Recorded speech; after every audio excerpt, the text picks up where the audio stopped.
ஹரிநாராயண துரித நிவாரண பரமானந்த சதாசிவ சங்கர்.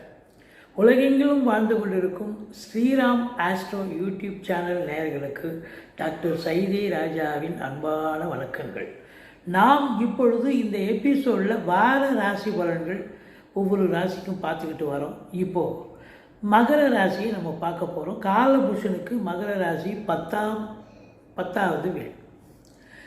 வார ராசி பலன் அப்படிங்கும்பொழுது பிப்ரவரி 9 முதல் 15 வரைக்கும் உள்ளடக்கிய நாட்களுக்கு கிரகங்கள் எப்பேற்பட்ட பலனை வழங்கப் போகிறது என்பதை பார்க்கலாம் வாங்க.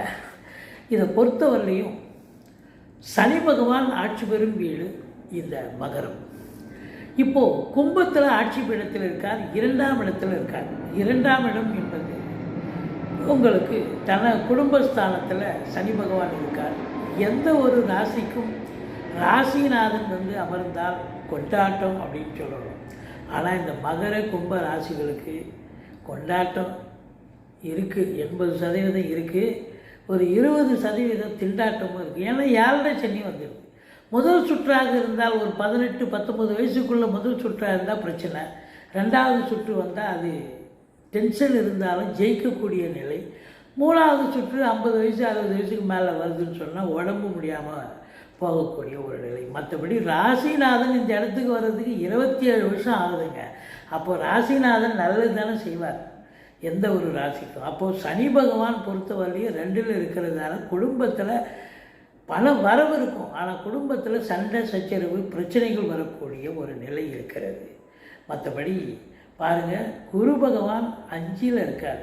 5ல் குரு கெஞ்சினாலும் கிடைக்காது. இது நாள் வரைக்கும் வக்ரகதியில் இருந்தார், இப்போது நேர்கதியில் இருக்கார். அப்போது 5ல் குரு சால பலம் 2, 5, 7, 9, 11 ஆகிய இடங்களுக்கு குரு பகவான் கோச்சார ரீதியாக ஒரு ராசிக்கு வந்தார் என்று சொன்னால் அற்புதமான பலன்களை வாரி வழங்குவார். அதோடு மட்டும் இல்லைங்க, இந்த 5க்கும் 10க்கும் ஆதிபத்தியம் பெற்ற இந்த சுக்கிர பகவான் உங்களுக்கு மீனத்தில் உச்சநிலை பெறுகிறார்.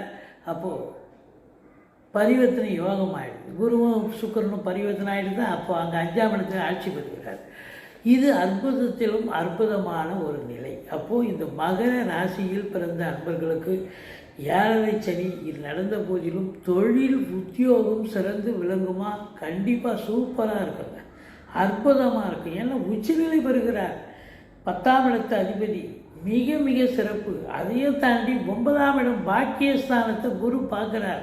கேட்குற இடத்துல நீங்கள் கடனை வாங்கி தொழிலில் போடுங்க, தொழிலை அபிவிருத்தி பண்ணுங்கள், ரொம்ப சிறப்பாக இருக்கும். இன்னொரு பிரான்ச்சு கூட ஓப்பன் பண்ணலாம், அற்புதமாக இருக்கும். இதில் சுக்கிரன் கலைக்கு அதிபதியாக இருக்கிறதால என்ன அப்படின்னு பார்த்தீங்கன்னா, சினிமா இண்டஸ்ட்ரி தொலைக்காட்சி இண்டஸ்ட்ரியில் வேலை பார்க்குறவங்களுக்கு ஒரு அருமையான ஒரு வரப்பிரசாதமான ஒரு வாரம் இது அப்படின்னு சொல்லலாம். சுக்கிரன் இருக்கிற வரைக்கும், அதாவது சுக்கிரன் 10 குடையவன், உச்சநிலை 3 மாதம் அங்கே இருக்கிறார். அப்போ இருக்கிற வரைக்கும் இந்த மகர ராசி அன்பர்களுக்கு தொழில் உத்தியோகம் சிறந்து விளங்கும்.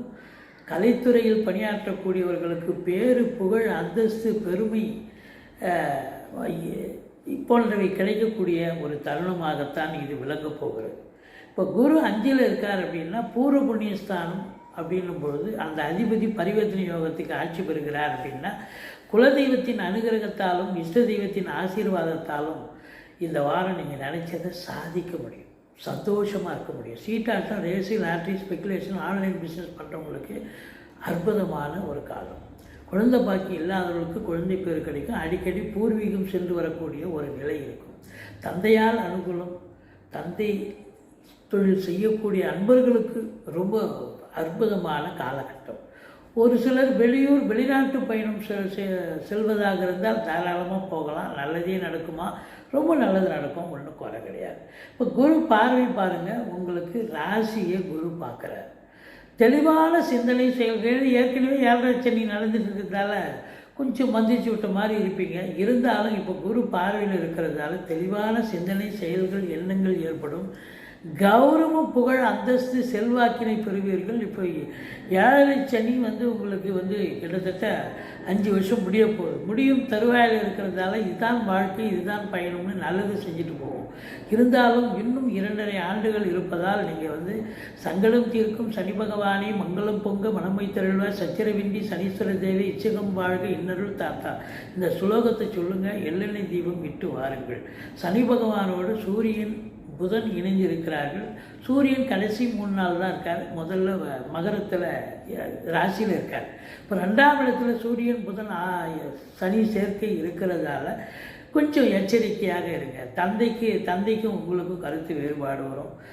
சொந்தமாக தொழில் பண்ணக்கூடிய அன்பர்களுக்கு, தொழிலாளிகளுக்கும் முதலாளித்துக்கும் கொஞ்சம் பிரச்சனை வரும். அதாவது சின்ன லேக் ஃபேக்ட்ரிலேருந்து பெரிய கம்பெனி வரைக்கும் வச்சு நடத்தக்கூடிய அன்பர்கள் 50 தொழிலாளிலேருந்து 500 தொழிலாளி இருக்காங்க ஒரு கம்பெனின்னா, அப்போ தொழிலாளிக்கும் முதலாளிக்கும் கருத்து வேறுபாடு தோன்றி அது பிறகு சுமூகமாக தீர்க்கப்பட்டு நல்ல சந்தோஷமாக இருக்கக்கூடிய தருணம். ஆனாலும் நல்ல சம்பாத்தியம் கிடைக்குமா? நிச்சயமாக நல்ல சம்பாத்தியம் இருக்கும். குடும்பத்தில் கொஞ்சம் ஒற்றுமை குறைவு ஏற்படும். 7 சனி நடக்கிறதால டென்ஷன் இருக்கும், பரபரப்பு இருக்கும். 3ஆம் இடத்துல வேறு ராகு இருக்கிறார். இளைய சகோதரத்துக்கும் உங்களுக்கும் கருத்து வேறுபாடு வரும். விட்டு கொடுத்து போங்க, அரவணைச்சு போங்க. மற்றபடி குறைவொன்றும் இல்லை. 4ஆம் வீட்டை சனி பார்க்கிறார். தாய்க்கு தேக ஆரோக்கிய குறைவு ஏற்படும். வண்டி வாகனங்கள் செலவு வைக்கும். திருந்துபோல் நல்லா போயிட்டுருக்கும். திடீர்னு பார்த்தா வண்டி செலவு வைக்கும். அதை நீங்கள் பார்க்க வேண்டிய சூழல் இருக்குது. அசையா சொத்துக்கள் வீடோ கடையோ இருக்குது அப்படின்னா அதை மெயின்டைன் பண்ணுற சார்ஜ் அதிகமாகும். அவருக்கு இது போயிடுச்சு, டாப்பால் போயிடுச்சு, டோர் போயிடுச்சு, ஃப்ளோர் போயிடுச்சு, இதெல்லாம் ரிப்பேர் பண்ணணும் அப்படிங்கிற ஒரு நிலை ஏற்படும். 2வது, படிக்கக்கூடிய பிள்ளைகள் ரொம்ப ஹார்ட் ஒர்க் பண்ணி படிக்க வேண்டிய சூழல் இருக்கிறது. மற்றபடி குறை ஒன்றும் இல்லை. இதில் பார்த்தீங்கன்னு சொன்னால் 7ஆம் இடத்து அதிபதி சந்திரனாகத்தான் வருகிறார். அதனால் சனிக்கு சந்திரன் ஆகாது என்பதால் கொஞ்சம் கணவன் மனைவியிடையே கருத்து வேறுபாடு. ஏன்னா ஏற்கனவே 7 சனி போயிட்டுருக்கு. கொஞ்சம் விட்டு கொடுத்து போங்க. இல்லைன்னா பஞ்சாயத்து, கோர்ட்டு கேஸு, வம்பு வழக்குன்னு போகும். எல்லாரும் போகிறதில்ல. பிரியணும்னு விதி இருக்கிறவங்களுக்கு தான் அந்த அளவுக்கு வெளியில் பஞ்சாயத்துக்கு போக வேண்டிய, கோர்ட்டுக்கு போக வேண்டிய சூழல் வரலாம். மற்றபடி வீட்டுக்குள்ளே இருக்காங்க, ஒத்துமையாக இருக்காங்கன்னா கூட சில நேரத்தில் சண்டை சச்சரவு, கருத்து வேறுபாடு வரக்கூடிய ஒரு தருணமாகத்தான் இது அமைகிறது. மொத்தத்தில் பார்க்கும் பொழுது உங்களுக்கு 11ஆம் இடத்தை குரு பார்க்கிறார். இப்போது 9ஆம் வீட்டை குரு பார்க்குறார். தொழிலில் கடனை வாங்கி தொழிலை போடுங்க, தொழில் யோகமாக அமையும்னு சொன்னோம். அப்போ 11ஆம் இடம் லாபஸ்தானத்தை குரு பார்ப்பது என்பது மிக மிக சிறப்பு. அது சிறிய தொழிலாக இருந்தாலும் சரி, பெரிய ஒரு கம்பெனி வச்சு நடத்தினாலும் சரி, நல்ல லாபத்தை ஈட்டி தரக்கூடிய தருணமாகத்தான் இது அமைகிறது. மூத்த சகோதரம் இருந்தால் அவரால் அனுகூலம் நிச்சயமாக இருக்குது அப்படின்னு சொல்லணும். முதல் திருமணம் முறிவு ஏற்பட்டு 2வது திருமணத்திற்காக காத்திருப்பவர்களுக்கு நல்லதே நடக்கக்கூடிய ஒரு சூழல் நிச்சயமாக அமைகிறது அப்படின்னு சொல்லணும். மொத்தத்தில் பார்க்கும் பொழுது உங்களுக்கு சனி பார்வை 4ஆம் இடத்தை பார்க்குது. அடுத்தது உங்களுக்கு 8ஆம் வீட்டை சனி பார்க்கிறார். 8ஆம் இடத்தை பார்க்கிறார் என்றால் அசிங்கம், அவமானம். 8ஆம் வீட்டு அதிபதி சூரியன் ராசியில் இருக்கார். கடைசி 3 நாள் உங்களுக்கு குடும்பஸ்தானத்தில் போய் அமர்கிறார். அப்போது உங்களுக்கு குடும்பத்தில் சில பிரச்சனைகளோ வரலாம். அதான் கொஞ்சம் விட்டு கொடுத்து போங்க, அரவணைச்சு போங்கன்னு சொன்னோம். வெளிவட்டார பழக்க வழக்கங்கள், அறிமுகம் இல்லாத இடம், வேலை பார்க்குற இடம், தொழில் பண்ணுற இடத்துல கொஞ்சம் அனுசரித்து போங்க. 8ஆம் வீட்டை சனி பார்ப்பதால் அசிங்கம், அவமானங்கள் ஏற்பட வாய்ப்புகள் இருக்குது. இந்த மகர ராசி அன்பர்களுக்கு 12, 13, 14 சந்திராசிரம நாட்களாக வருகிறது. எச்சரிக்கையோடு இருங்க. ஈஸ்வரனை வழிபாடு செய்யுங்கள். மற்றபடி ஐயப்பனை போற்றுங்கள். இந்த வாரம் உங்களுக்கு ஒரு அற்புதமான ஒரு வாரம். குரு வக்ர நிவர்த்தி பெறுவதால் தொழிலில், உத்தியோகத்தில் ஒரு சிறப்பான ஒரு சூழல், நல்ல சம்பாத்தியம் இருக்கும். ஆனால் டென்ஷன் இருக்குங்க. மற்றபடி குறை ஒன்றும் இல்லை. அற்புதமான ஒரு வாரம் என்று சொன்னால் மிகையாகாது. எங்களுடைய வீடியோ பிடிச்சிருந்தால் லைக் பண்ணுங்கள், ஷேர் பண்ணுங்கள், சப்ஸ்கிரைப் பண்ணுங்கள். மறக்காமல் சப்ஸ்கிரைப் பண்ணுங்கள். நன்றி. வாழ்க வளமுடன்.